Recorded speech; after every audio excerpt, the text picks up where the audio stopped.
This is one of the worst things I've ever seen in my life. Had to do it over again. I'd kill more. Heinous and depraved, burying this young girl's body and hiding it from the police.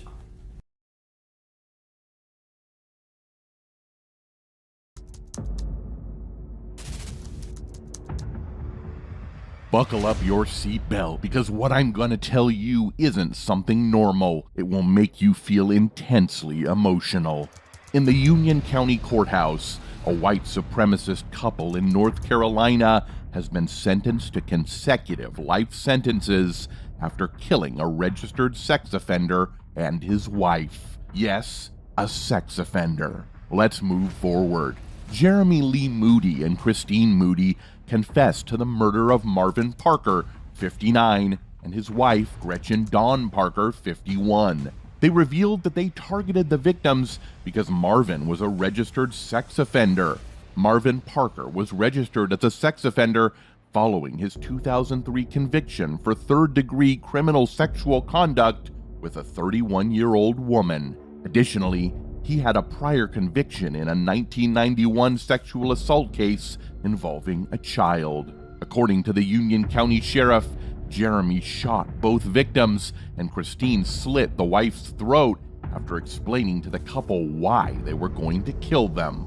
Killing that pedophile was the best day of my life. A surveillance camera on Parker's property captured their departure, and deputies identified Jeremy Moody by the tattooed word skinhead on his neck and the Made in America tattoo on the side of his head. Attorneys stated that both defendants experienced childhood sexual abuse, motivating them to seek revenge against those who similarly harmed them. Psychologist Harold Morgan, who evaluated Jeremy, believed that the couple had a divine mission to eliminate all sex offenders. And that's not it. Both husband and wife had other psychological disorders as well. Defense attorneys highlighted that Christine Moody was a breast cancer survivor who underwent a double mastectomy. She also had a borderline personality disorder, post-traumatic stress disorder, and antisocial personality disorder. Jeremy had schizophrenia, and he was without his medication during the killings. At the time of this murder as well, Jeremy didn't take his prescribed medication, and he was experiencing paranoia and delusions. Moreover, upon his arrest, Jeremy guided investigations to a document in his residence containing the name and address of another sex offender. He informed the police that he planned to kill that individual the following day if he had not been apprehended. Child molesters do not deserve to live. The couple also told authorities they had killed others, but investigators found no evidence of additional crimes. The pair displayed minimal remorse, exchanging smiles and affectionate glances throughout the hearing. Jeremy Moody smirked while members of the Parker family appealed to the judge for the maximum sentence. When the judge asked Christine Moody whether she received any offers for a plea, she replied, Just made a fortune. Christine Moody told reporters that she and Jeremy had a love that would withstand their life sentences, and if given the opportunity, they'd kill Parker again.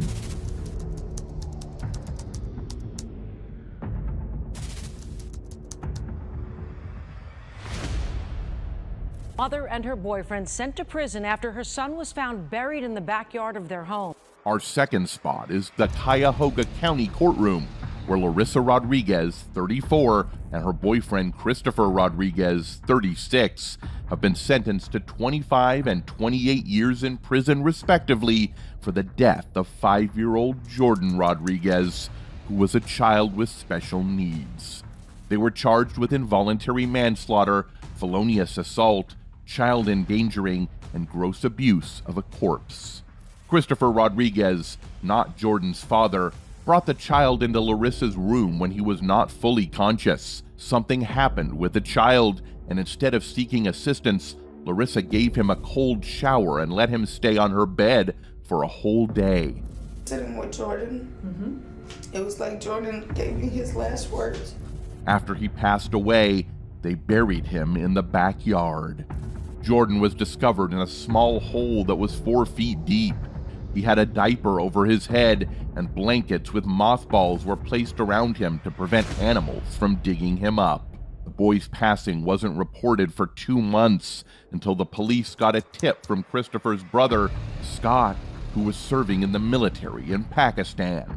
My brother told me something, and I just can't sleep at night. Scott informed the police that his brother had admitted to burying the child's body during a phone call. He told me that something happened with one of the kids, and they didn't call the cops, and basically him and his girlfriend buried the kid in the backyard. According to a court document, the body of the child showed multiple signs of abuse, including broken ribs.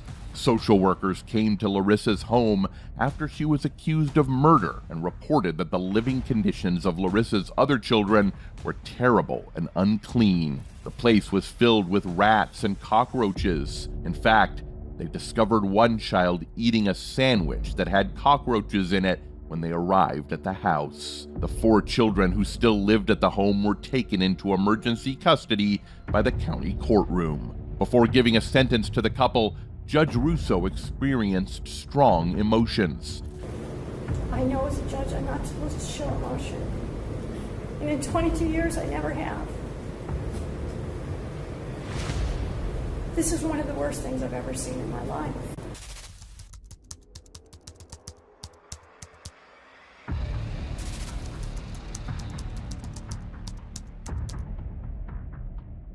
Lastly, I'd like to take you to the 2nd District Court in Ogden, where Dee Millerberg, along with her husband, faced charges of child abuse homicide, obstruction of justice, unlawful sexual conduct with a minor, and abuse or desecration of a body. Respect, Ms. Goldberg, sometimes it's not about the defendant. I know you have needs, I know you have children, I know you have families, but sometimes, you do such acts that are such extreme and so heinous and depraved, burying this young girl's body and hiding it from the police. You've got to balance that, and you have to put it all in perspective. Dee Millerberg was sentenced to 5 years for helping her white supremacist husband, Eric Millerberg, who buried the body of their 16-year-old babysitter named Alexis Rasmussen. On the night Rasmussen died, the couple prepared drugs for the 3 of them. They smoked marijuana, drank alcohol, and engaged in sexual activity. Eric recklessly injected Rasmussen with lethal doses of heroin and methamphetamine. Then, when she was high, both performed oral sex. After some time, the drugs began to affect Rasmussen, causing her to become distressed adversely. She experienced feeling disoriented and cold, leading her to request permission to take a warm bath in the couple's main bathroom. Complying with her request, the Millerbergs left her alone in the bath. Approximately 45 minutes later, they went to check on her and noticed she was still feeling cold. In response, Dee wrapped her in a blanket and told her to lie in another bedroom. The couple left her to smoke cigarettes and returned about a half hour later. After that, they found her unconscious and she wasn't responding. Instead of informing someone about her health issues, they chose to remain silent and did nothing. The victim died during this process. Moreover, Rasmussen was found in a fetal position. Her lower half was stuffed into a garbage bag. According to the medical examiner, Joseph White testified that the girl's body was so badly decomposed that it was difficult to identify her. Dental records and a fingerprint analysis finally led to an identification. A toxicologist also reported that the victim had ingested meth at least 24 hours before her death. Rasmussen's death, however, was not ruled a homicide. If Dee Millerberg had not testified that her husband injected the girl with heroin and methamphetamine, prosecutors might not have been able to convict him. During the court proceedings, Michael Bowis, Millerberg's attorney, requested probation from the judge.